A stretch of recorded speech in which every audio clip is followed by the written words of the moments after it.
আমাৰ ভিডিঅ'টোৰ প্ৰথম কুৱেশ্যনটো হ'ব ভাৰতীয় জাতীয় কংগ্ৰেছৰ প্ৰথম সভাপতি কোন আছিল? INC অৰ্থাৎ ইণ্ডিয়ান নেশ্যনেল কংগ্ৰেছৰ প্ৰথম সভাপতি কোন আছিল বুলি সুধিছে আৰু ইয়াত ৰাইট এনসাৰটো হৈ যাব অপশ্যন নম্বৰ বি উমেশ চন্দ্ৰ বেনাৰ্জী। উমেশ চন্দ্ৰ বেনাৰ্জী আছিল ভাৰতীয় জাতীয় কংগ্ৰেছৰ প্ৰথমগৰাকী সভাপতি। নেক্সট কুৱেশ্যন অসমৰ কোন জিলাত ভাৰতৰ একমাত্ৰ উষ্ণ পানীৰ জলপ্ৰপাত আছে? উষ্ণ পানী অৰ্থাৎ গৰম পানীৰ জলপ্ৰপাত আছে বুলি সুধিছে আৰু ইয়াৰ ৰাইট এনসাৰটো হৈ যাব option number B Dima Hasao. অসমৰ ডিমা হাছাওত ভাৰতৰ একমাত্ৰ গৰম পানীৰ জলপ্ৰপাত আছে। নেক্সট কুৱেশ্যন কোনটো নদীক দক্ষিণৰ গংগা বুলি কোৱা হয়? দক্ষিণ ভাৰতৰ গংগা বুলি কোনখন নদীক জনা যায় আৰু ইয়াৰ ৰাইট এনসাৰটো হৈ যাব option number B Godavari. Godavari নদীক দক্ষিণ ভাৰতৰ গংগা বুলি জনা যায়। নেক্সট কুৱেশ্যন অসমত মুঠ কিমানখন জিলা আছে?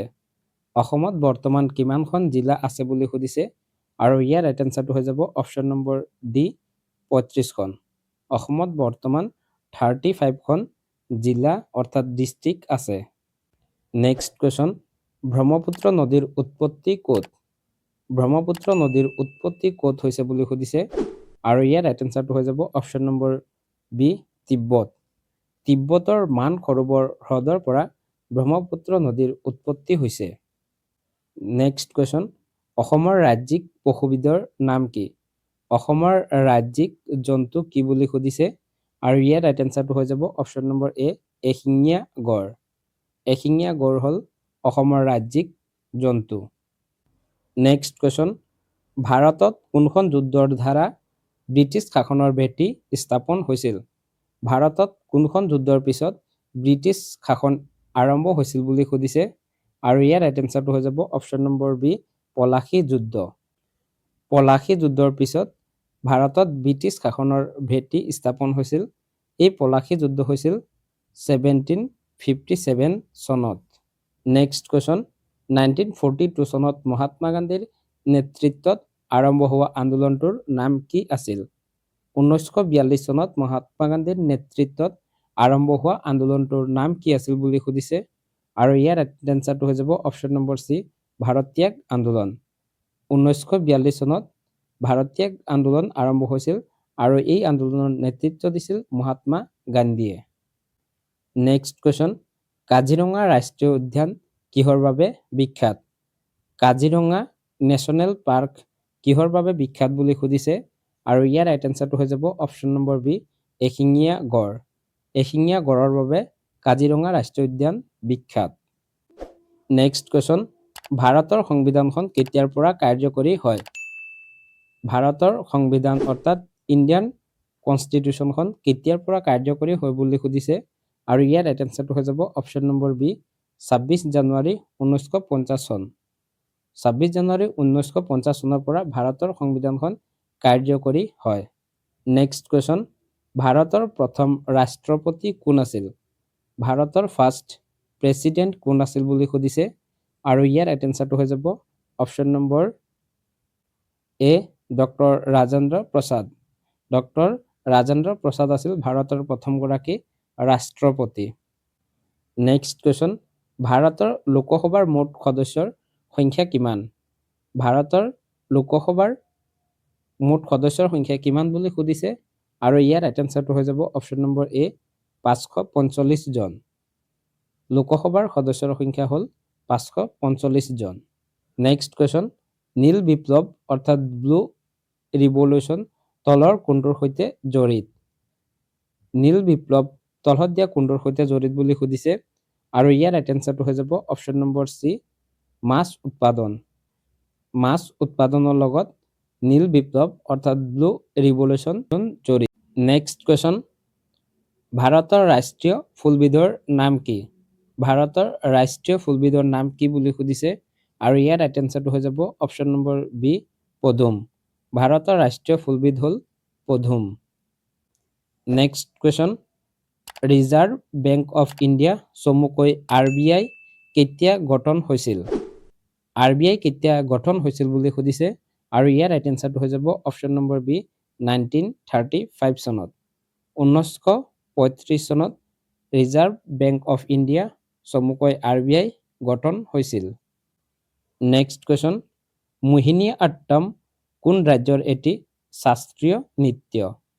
মোহিনী আট্টম কোনখন ৰাজ্যৰ এটি শাস্ত্ৰীয় নৃত্য বুলি সুধিছে আৰু ইয়াৰ ৰাইট এনচাৰটো হৈ যাব অপশ্যন নম্বৰ ডি কেৰালা। কেৰালাৰ এটি শাস্ত্ৰীয় নৃত্য হ'ল মোহিনী আট্টম। ইয়াৰ উপৰিও যদি সোধে ভাৰতত মুঠ কিমানটা শাস্ত্ৰীয় নৃত্য আছে, ইয়াৰ এনচাৰটো হৈ যাব 8টা। ভাৰতত বৰ্তমান 8টা শাস্ত্ৰীয় নৃত্য আছে। নেক্সট কুৱেশ্যন, ভাৰতৰ প্ৰথম প্ৰধানমন্ত্ৰী কোন আছিল? ভাৰতৰ ফাৰ্ষ্ট PM কোন আছিল বুলি সুধিছে আৰু ইয়াৰ ৰাইট এনচাৰটো হৈ যাব option number B Jawaharlal Nehru. Pandit Jawaharlal Nehru ভাৰতৰ প্ৰথমগৰাকী প্ৰধানমন্ত্ৰী আছিল। নেক্সট কুৱেশ্যন, বিজয়নগৰ সাম্ৰাজ্যৰ ৰাজধানী কি আছিল? বিজয়নগৰ সাম্ৰাজ্যৰ ৰাজধানী ক'ত আছিল বুলি সুধিছে আৰু ইয়াৰ ৰাইট এনচাৰটো হৈ যাব অপশ্যন নম্বৰ বি হাম্পি। হাম্পিত বিজয়নগৰ সাম্ৰাজ্যৰ ৰাজধানী আছিল। নেক্সট কুৱেশ্যন, ভাৰতৰ বৰ্তমান মুঠ ৰাজ্যৰ সংখ্যা কিমান? ভাৰতত বৰ্তমান মুঠ কিমানখন ৰাজ্য আছে বুলি সুধিছে আৰু ইয়াৰ ৰাইট এনচাৰটো হৈ যাব অপশ্যন নম্বৰ বি 28খন। ভাৰতত বৰ্তমান 28খন ৰাজ্য আছে। নেক্সট কুৱেশ্যন, মাটিকালিৰ ক্ষেত্ৰত ভাৰতৰ বৃহত্তম ৰাজ্য কোনখন? মাটিকালিৰ ক্ষেত্ৰত ভাৰতৰ আটাইতকৈ বৃহৎ ৰাজ্য কোনখন বুলি সুধিছে আৰু ইয়াৰ ৰাইট এনচাৰটো হৈ যাব অপশ্যন নম্বৰ ডি ৰাজস্থান। মাটিকালিৰ ক্ষেত্ৰত ভাৰতৰ আটাইতকৈ ডাঙৰ ৰাজ্যখন হ'ল ৰাজস্থান। নেক্সট কুৱেশ্যন, ভাৰতৰ সংসদৰ উচ্চ সদনৰ নাম কি? ভাৰতৰ সংসদৰ উচ্চ সদনৰ নাম কি বুলি সুধিছে। আমি সকলোৱে জানো ভাৰতৰ সংসদৰ দুটা সদন আছে, এটা হ'ল উচ্চ সদন আৰু এটা হ'ল নিম্ন সদন। ইয়াৰে উচ্চ সদন কোনটো বুলি সুধিছে আৰু ইয়াৰ ৰাইট এনচাৰটো হৈ যাব অপশ্যন নম্বৰ বি ৰাজ্যসভা। ভাৰতৰ সংসদৰ ৰাজ্যসভা হ'ল উচ্চ সদন আৰু লোকসভা হ'ল নিম্ন সদন। নেক্সট কুৱেশ্যন, বৰ্তমান ভাৰতৰ মুখ্য ন্যায়াধীশ কোন? বৰ্তমান ভাৰতৰ মুখ্য ন্যায়াধীশ কোন বুলি সুধিছে আৰু ইয়াৰ ৰাইট এনচাৰটো হৈ যাব অপশ্যন নম্বৰ এ ন্যায়াধীশ সূৰ্যকান্ত। ন্যায়াধীশ সূৰ্যকান্ত হ'ল বৰ্তমান ভাৰতৰ মুখ্য ন্যায়াধীশ। নেক্সট কুৱেশ্যন, ভাৰতৰ সংবিধানত বৰ্তমান কিমানটা মৌলিক অধিকাৰৰ কথা উল্লেখ আছে? ইণ্ডিয়ান কনষ্টিটিউশ্যনত কিমানটা মৌলিক অধিকাৰৰ বিষয়ে উল্লেখ আছে বুলি সুধিছে আৰু ইয়াৰ ৰাইট এনচাৰটো হৈ যাব অপশ্যন নম্বৰ বি 6টা। ভাৰতৰ সংবিধানত বৰ্তমান 6টা মৌলিক অধিকাৰৰ কথা উল্লেখ আছে। নেক্সট কুৱেশ্যন, ভোটাধিকাৰৰ ন্যূনতম বয়স কিমান? ভাৰতত ভোট দিবলৈ হ'লে ন্যূনতম কিমান বছৰ বয়স হ'ব লাগে বুলি সুধিছে আৰু ইয়াৰ ৰাইট এনচাৰটো হৈ যাব অপশ্যন নম্বৰ চি 18 বছৰ। ভাৰতত ভোটাধিকাৰৰ ন্যূনতম বয়স হ'ল 18 বছৰ। নেক্সট কুৱেশ্যন, ভাৰতত সংবিধান দিৱস কেতিয়া পালন কৰা হয়? সংবিধান দিৱস কেতিয়া পালন কৰা হয় বুলি সুধিছে আৰু ইয়াৰ ৰাইট এনচাৰটো হৈ যাব অপশ্যন নম্বৰ চি 26 নৱেম্বৰ। 26 নৱেম্বৰত সংবিধান দিৱস হিচাপে পালন কৰা হয়। নেক্সট কুৱেশ্যন, ৰাজ্যপাল নিযুক্তি কোনে কৰে? ৰাজ্য এখনৰ ৰাজ্যপাল কোনে নিযুক্ত কৰে বুলি সুধিছে আৰু ইয়াৰ ৰাইট এনচাৰটো হৈ যাব অপশ্যন নম্বৰ চি ৰাষ্ট্ৰপতি। ভাৰতৰ ৰাষ্ট্ৰপতিয়ে ৰাজ্য এখনৰ ৰাজ্যপালক নিযুক্তি দিয়ে। নেক্সট কুৱেশ্যন, তলৰ কোনটো কাল্পনিক ৰেখাই ভাৰতক প্ৰায় দুটা সমান অংশত বিভক্ত কৰিছে? কোনটো কাল্পনিক ৰেখাই ভাৰতক দুটা সমান ভাগত বিভক্ত কৰিছে বুলি সুধিছে আৰু ইয়াৰ ৰাইট এনচাৰটো হৈ যাব অপশ্যন নম্বৰ চি কৰ্কটক্ৰান্তি ৰেখা। কৰ্কটক্ৰান্তি ৰেখাই ভাৰতক প্ৰায় সমান দুভাগত বিভক্ত কৰিছে আৰু এই কৰ্কটক্ৰান্তি ৰেখা ভাৰতৰ মাজেৰে মুঠ 8খন ৰাজ্যৰ মাজেৰে পাৰ হৈ গৈছে। এই কুৱেশ্যনটো আপোনালোকে মনত ৰাখিব, কেইখন ৰাজ্যৰ মাজেৰে পাৰ হৈ গৈছে। নেক্সট কুৱেশ্যন, ভাৰতৰ সৰ্বোচ্চ আদালত কোনখন? ভাৰতৰ সৰ্বোচ্চ আদালত কোনখন বুলি সুধিছে আৰু ইয়াৰ ৰাইট এনচাৰটো হৈ যাব অপশ্যন নম্বৰ চি সৰ্বোচ্চ ন্যায়ালয়। সৰ্বোচ্চ ন্যায়ালয় অৰ্থাৎ সুপ্ৰিম কোৰ্ট হ'ল ভাৰতৰ সৰ্বোচ্চ আদালত। এইখন ক'ত আছে বুলি সুধিলে ইয়াৰ এনসাৰটো হৈ যাব দিল্লীত। নেক্সট কোৱেশ্চন, পঞ্চায়তী ৰাজ ব্যৱস্থা কিমান স্তৰৰ?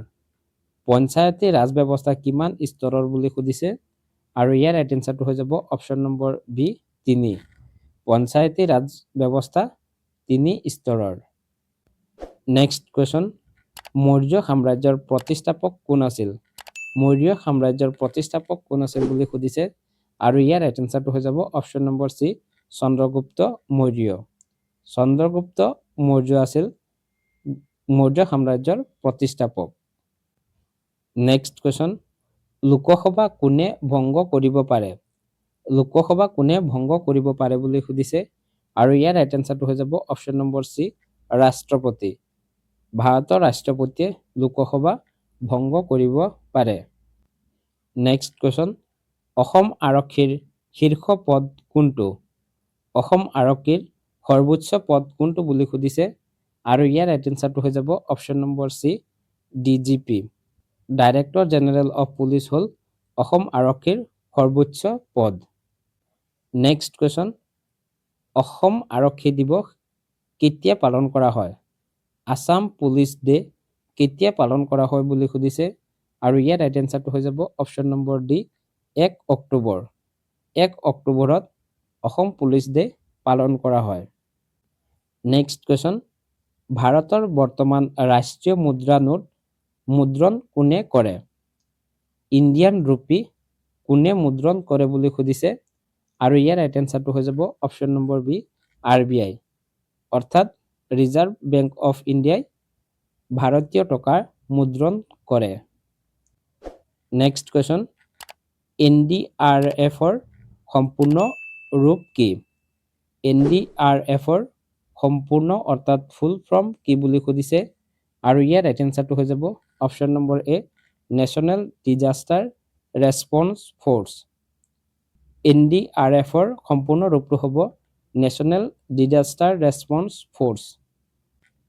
নেক্সট কোৱেশ্চন, ভাৰতীয় সংবিধানৰ অভিভাৱক বুলি কাক কোৱা হয়?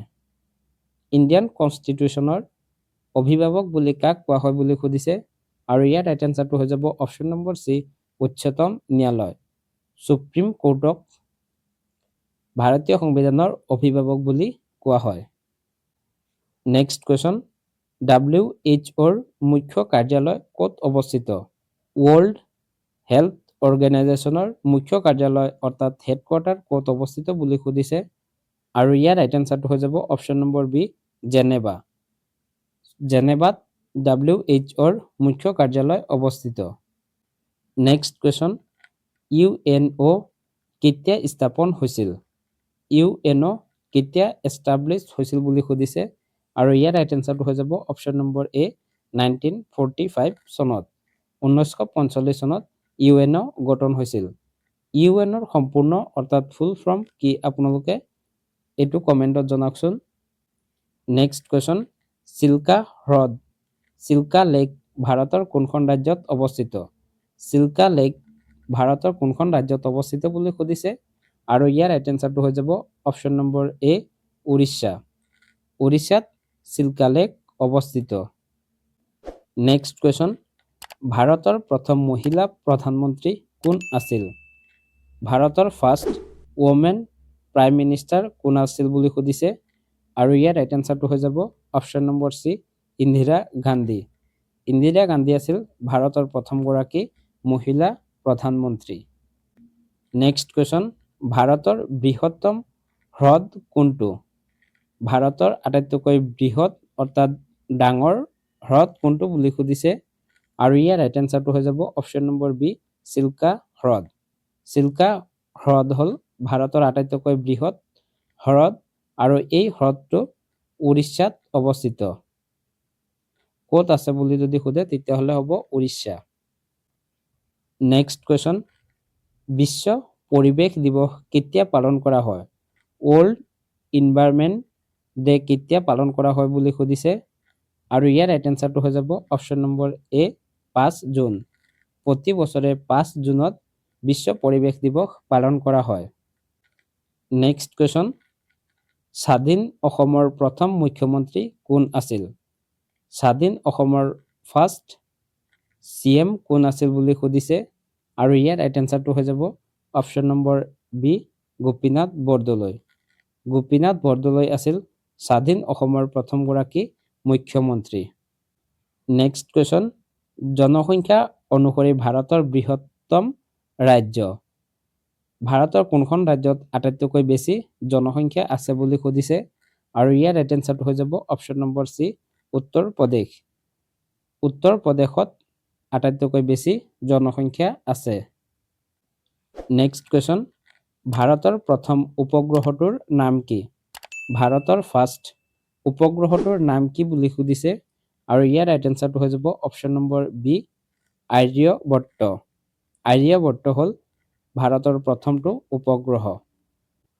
নেক্সট কুৱেশ্যন, ভাৰতৰ সংবিধানৰ কোনটো অনুচ্ছেদত অস্পৃশ্যতাৰ দূৰীকৰণৰ বিষয়ে উল্লেখ আছে?